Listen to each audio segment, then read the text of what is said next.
1-2 hari ini agak heboh. Sampai ada yang nyeruduk ke Hotel Fairmont karena di sana DPR dan juga sejumlah pihak yang memang terlibat di dalam rapat tersebut itu sedang membahas rancangan undang-undang TNI yang baru. Dan mereka butuh, saya ulangi, mereka butuh tempat istirahat saat maraton membahas hal itu. Saya sampai saat ini sudah mengamati TNI selama 38 tahun. ABRI dan TNI. Saya sudah ngamati dan saya sudah lihat kiprahnya, sudah rasakan, bahkan sudah nikmati prestasi TNI terhadap masyarakat, bangsa dan negara. Sudah ada. Saya tegaskan bahwa tanpa TNI tidak ada ini bangsa ini, tidak ada.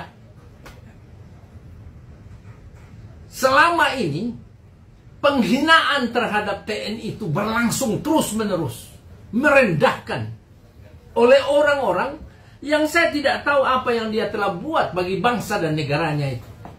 Coba dicek satu-satu orang yang mulutnya kasar, merendahkan TNI itu, apa yang dia telah buat bagi bangsa dan negaranya. Sementara TNI mati masuk Taman Makam Pahlawan, meminta tunjangan saja tidak bisa naik. Padahal di undang-undang itu dinyatakan diberi penghasilan yang layak. Tapi TNI menerima. Jadi saya merasa bahwa kehebohan di luar dari sistem DPR itu adalah bagian daripada juga mencederai hak-hak prerogatif DPR. Kita dipusingkan dengan orang-orang yang tidak memiliki kompetensi. Kompetensi apa yang dibawa? Saya sampaikan bahwa saya ikuti bagaimana TNI dimandulkan hanya karena pinjaman IMF. Apakah kita sekarang harus nurut terus kepada orang-orang itu? Orang-orang yang memberi pinjaman. Atau kemandirian bangsa ini harus kita miliki di bawah pimpinan Bapak Presiden Prabowo. Dulu sampai Kopassus tidak boleh ini, sampai marinir, sampai semua itu dikandangkan. Katanya kita menuju demokratisasi. Apa demokratisasi?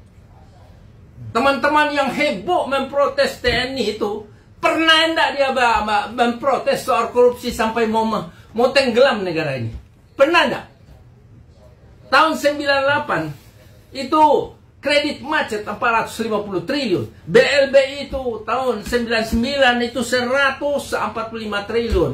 Terus juga KLBI 650 triliun. Dan beruntun itu korupsi. Ratusan triliun. Teman-teman itu pernah enggak berpikir bahwa kalau mereka mensuarakan demokratisasi, di dalam demokratisasi itu ada hak kewajiban warga negara. Tapi tidak didapatkan karena koruptor merajalela. Teman-teman yang juga mengaku sebagai orang-orang NGO itu, ada enggak dia pikirkan ini? Penderitaan rakyat begitu kuat. Pernah enggak dia suarakan? Sementara TNI yang sudah berjeripaya dengan segala kekurangannya, tetap berada pada lini terdepan supaya negara ini tetap tegak. Memang di dalam Undang-Undang 34 2004, tugas TNI itu adalah menegakkan kedaulatan negara, mempertahankan keutuhan wilayah, negara kesatuan berdasarkan Pancasila dan Undang-Undang Dasar, serta melindungi segenap bangsa dan seluruh tumpah darah Indonesia dari ancaman gangguan keutuhan bangsa dan negara. Ada indikasi bahwa ada upaya untuk tidak mengutuhkan negara ini. Saya mengamati dengan cermat situasi yang dialami oleh TNI. Mereka panas dingin bercampur marah. Marah, saya ulangi, bercampur marah dalam hati tapi tidak diutarakan karena ada Sabta Marga Sumpah Prajurit yang melarang. Jadi di dalam pengabdiannya itu mereka menderita perasaan, tetapi tugas-tugasnya lancar, terkoordinasi, dan tercapai dengan baik. Kita tidak ada, saya tidak ada di kantor ini, saya tidak pakai jas, saya tidak pakai apa kalau tidak ada itu TNI. Coba aja, Undang-Undang 34 tahun 2004 itu kan dikatakan, itu tugas pokoknya itu TNI tidak lakukan operasi militer untuk perang. Saya kira ini tidak usah dibahas. Itu memang demikian. Nah, selain itu operasi militer, selain perang itu ada bermacam-macam. Ya, ada sampai 14 tugas TNI di sana. Ya, kalau bisa saya bacakan satu-satu itu. Yang pertama, mengatasi gerakan separatis bersenjata. Yang lalu dilarang. Sampai semua ya yang mengusulkan ini orang-orang yang tinggal tidur di kamar, kemudian hanya ngomong aja besar, tapi apa yang dibikin? Saya tidak setuju saudara mengatasnamakan adalah masyarakat sipil. Saya masyarakat sipil, jangan atasnamakan saya. Jadi yang kedua, mengatasi akte teroris. Yang ketiga, mengamankan wilayah perbatasan. Yang keempat, mengamankan objek vital nasional yang bersifat strategis. Pembangkit listrik, telekomunikasi, pelabuhan, dan lain-lain. Apa yang bersifat strategis. Strategis artinya membawa makna berdaya guna manfaat bagi bangsa dan negara sebagai penghasilan pemerintah dan juga berlanjutnya investasi. Nah, yang keenam, melaksanakan tugas perdamaian dunia. 7, mengamankan presiden dan wakil presiden beserta keluarganya. Memberdayakan wilayah perbatasan dengan kekuatan pendukung secara dini. Yang ke-11 itu ya mengamankan tamu negara. Ke-12, membantu menanggulangi akibat bencana alam. Dan itu terlaksana dulu. Itu terlaksana.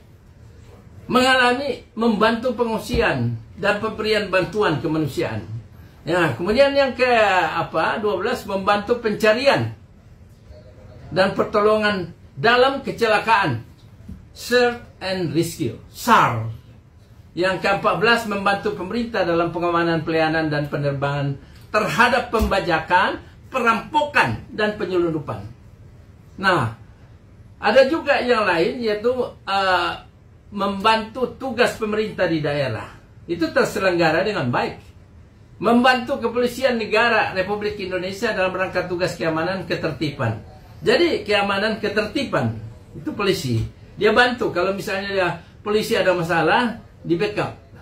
Nah, di dalam 14 tugas sesuai Undang-Undang Nomor 34 Tahun 2004 ini, pada saat misalnya perubahan tugas TNI mengatasi aksi teroris, itu diserahkan ke institusi lain, dan juga mengamankan objek vital negara diserahkan kepada ini.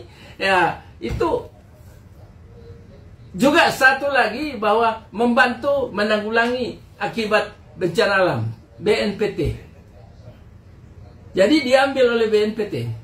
Kemudian membantu pencarian pertolongan dalam kecelakaan, dibentuk Badan SAR.